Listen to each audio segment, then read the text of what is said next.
8 years ago, Todd Howard walked on a stage at E3 and announced a teaser trailer for Elder Scrolls 6. And then, when the world needed him most, he vanished. No footage, no dates, no accountability.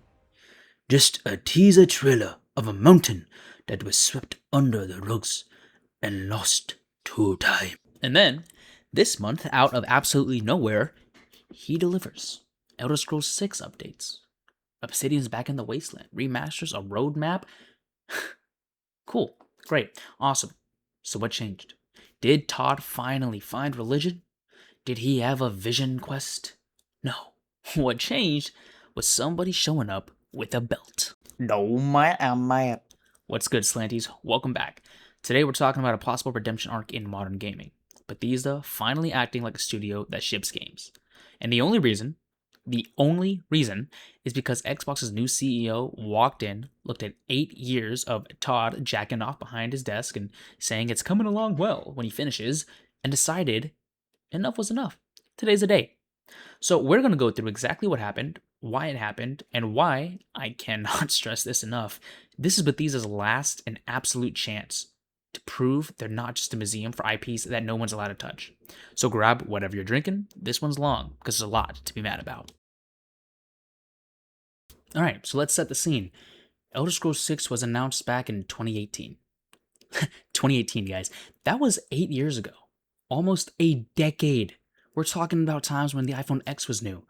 God's Plan by Drake was the biggest song in the world, global hit, by the way, and well, it was before a time where he would hit us with bars like this. Check sign in is my kink, pushing out ink, I feel like a squid. Okay. Fallout 76 had just come out, and its launch was such a disaster, I am still wary of trying it out to this day. And then, since then, nothing. We've had silence. Someone tell HR to start taking notes. Sophie, if you're watching this, please don't fire me. The silence isn't even a we're working hard type of silence or an active marketing team approved strategic silence. No, it's every year at showcases, Bethesda would say the same thing. Nothing.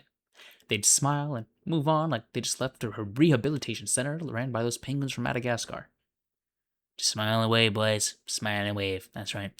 Meanwhile, excuses never stopped coming out of the machine. First, it was we're focused on Fallout 76 support. Then it was we're making Starfield first. And then Starfield came out in 2023, underperformed expectations, and suddenly the excuse was, well, we're really focused on Elder Scrolls 6 this time. For real, guys, we promise. Even Xbox's own content chief, Matt Booty. That's funny name. There's a joke in there somewhere. Well, he went on record saying he'd personally seen the game running internally, and it looks amazing, quote unquote, right? Cool. We've heard it looks amazing before. I mean, shit, we've even heard 16 times the detail. We heard it's coming for 8 years. I mean, my girlfriend says the same thing, but I don't know. Well, at some point, trust me, stops being a marketing strategy and starts being a hostage situation. It's like having that one manipulative ex named Lindsay who cheated on you 3 times over, with one of those times being with your best friend Danny back in the 10th grade, and for some reason you just keep trying to get back together with her, and she pulls out this line expecting it to work out like for the 5th time. Like, I'm sorry, but that ship sailed after the 4th chance, girl. I still miss that jacket. Anyways, oddly specific anecdotal example out of the way, what about Fallout?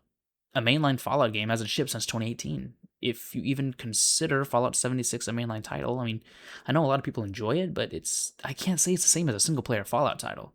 The only reason anyone even under 25 remembers Fallout exists is because Amazon made a TV show and did Bethesda's job for them, which, by the way, I truly enjoyed. That's the environment.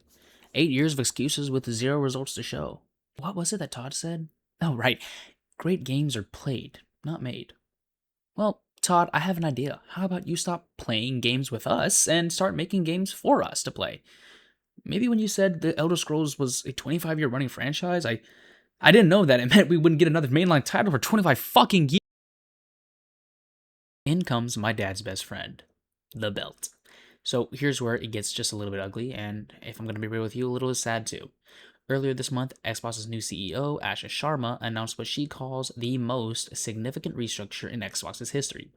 In plain English, for you retards out there, a lot of people were fired. Maybe up to 3,200 people over the next year. As of right now, though, only 1,600 have already lost their jobs. So there are about a couple hundred more, with cuts through Bethesda Studios being sold off entirely and other changes being made. But this wasn't some far off corporate abstraction either. It hit Bethesda directly, hit Obsidian, it hit ZeniMax Online, it hit ID Software, veteran developers, people with actual Skyrim and Morrowind and Fallout 3 credits on their names got the email. Obsidian's Avowed sequel, Avowed 2, soft canceled, mid development. I mean, the studio itself was directed towards a new Fallout project, but it's sad to know that maybe Avowed 2 may never come. There is a small team working on it though, but fingers crossed, right? So let's have that sit for a second. A live in progress game got put down, not because it was bad, but because leadership decided the studio needed to move faster on franchises people actually recognize. And then days later, literal days, Bethesda drops the biggest announcements we've ever seen from them in more than a decade. Elder Scrolls 6 is now the studio's stated primary development focus. Fallout 5 is officially in pre-production. Remasters of Fallout 3 and Fallout New Vegas are confirmed, and Obsidian is officially, for real this time, making a new Fallout game with New Vegas director Josh Sawyer back at the helm. We all see what's happening here, right? I mean, you see the pattern. You see it. 8 years of nothing, and then the second the new Xbox CEO fires a fifth of the company and says, "Move faster," suddenly we have a roadmap. Suddenly there's momentum, and suddenly Todd Howard can write a whole heartfelt letter about the worlds we love making. This, ladies and gentlemen, is what we call a successful belt to ass. Now, I'm not saying that the announcements are bad news. I'm actually really excited to see what Fallout and Elder Scrolls franchises have in store for us.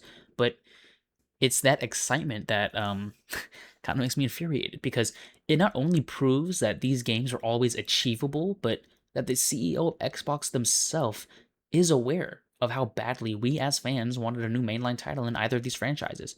So if the CEO of Xbox knew, surely Bethesda and Todd knew, right? So why the silence? Why the lull in development? How long has the fan base of Bethesda been asking for these type of announcements? How long have we been vocal in our desire to explore the beautiful settings that the studio creates? It's so infuriating to know that we could have had remasters and more installations in both the Elder Scrolls and Fallout franchises. It's infuriating to finally be confirmed in our belief that waiting a period of 14 years between a mainline Elder Scrolls title and 9 years for a Fallout title is in fact not normal. And finally, it's infuriating to know that we can expect to get more of these fantastical worlds on a faster timeline, because why did it take so long? Who knew Bethesda just needed someone standing over them with a stopwatch, a belt, and a little pink slip? Bitch! Alright, so let's set satire aside for a second. Let's go through what was said, because it does matter.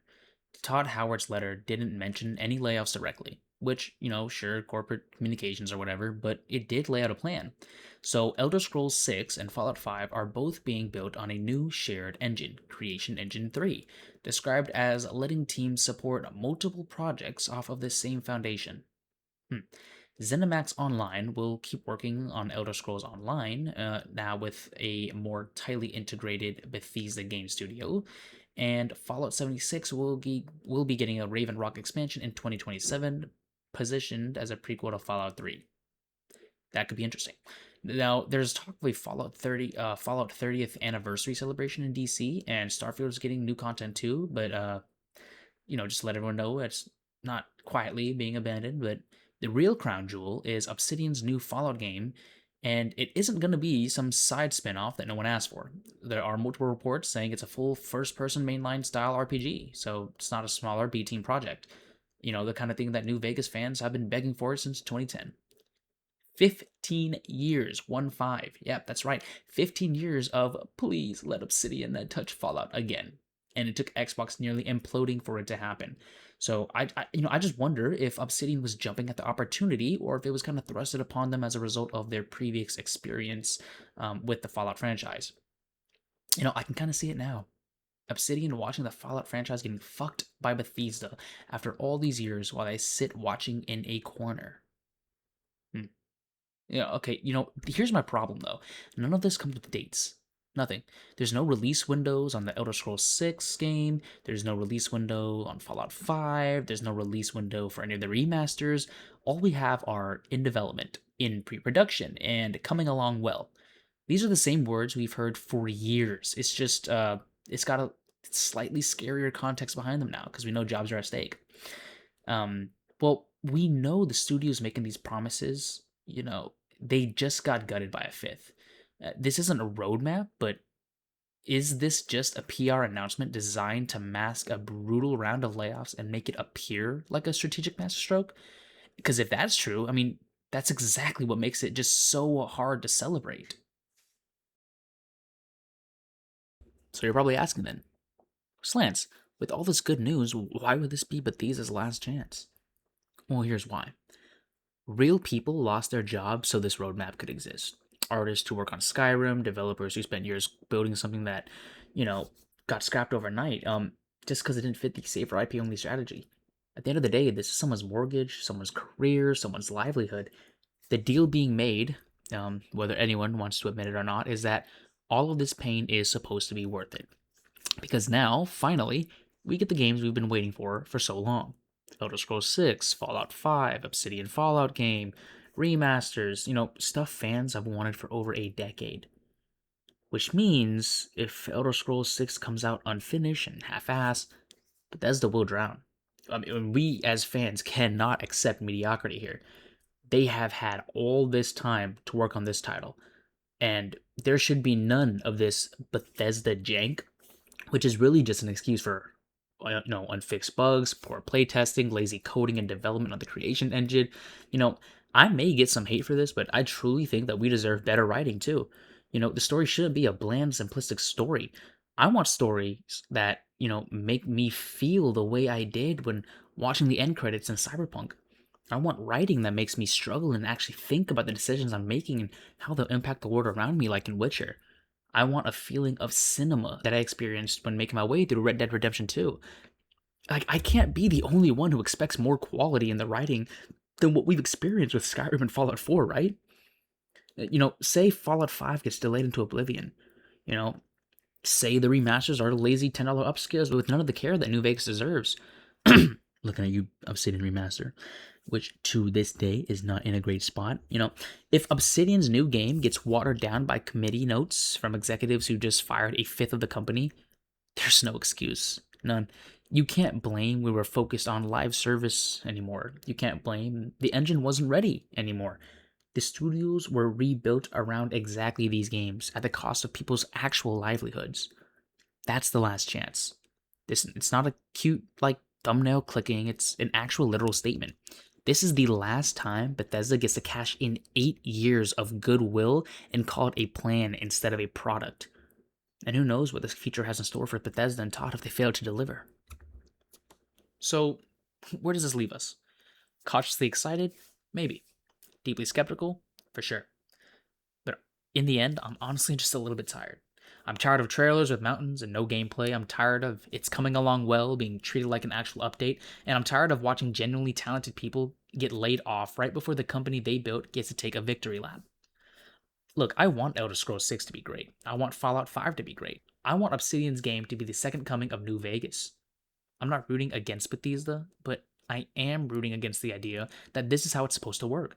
That it takes a mass layoff and a CEO with a belt for a studio sitting on two of the biggest IPs in RPG gaming to finally get moving. Because if this doesn't land, and if this reset just becomes another 8-year wait with better PowerPoint slides, I don't think there's a version of the story where we give them a pass again. And like my cheating, abusive ex, I don't want to, but for the sake of my own mental, I'd have to turn my back on Bethesda. I'm just too tired to keep on holding out hope and edging myself for a version of Bethesda that probably never existed. I'm tired of persuading myself that Bethesda's salvation is right around the corner. So let me know what you guys think down below. Are you guys buying into the hype, or are you guys keeping your optimism leashed? Is just another PR spin dressed up as accountability? Like the video if you're tired of coming along well and 16 times the detail, and subscribe if you want the follow-up when, not if, but when, this all gets delayed. And I'll see you all in the next one. Slants out. Don't mind subscribe.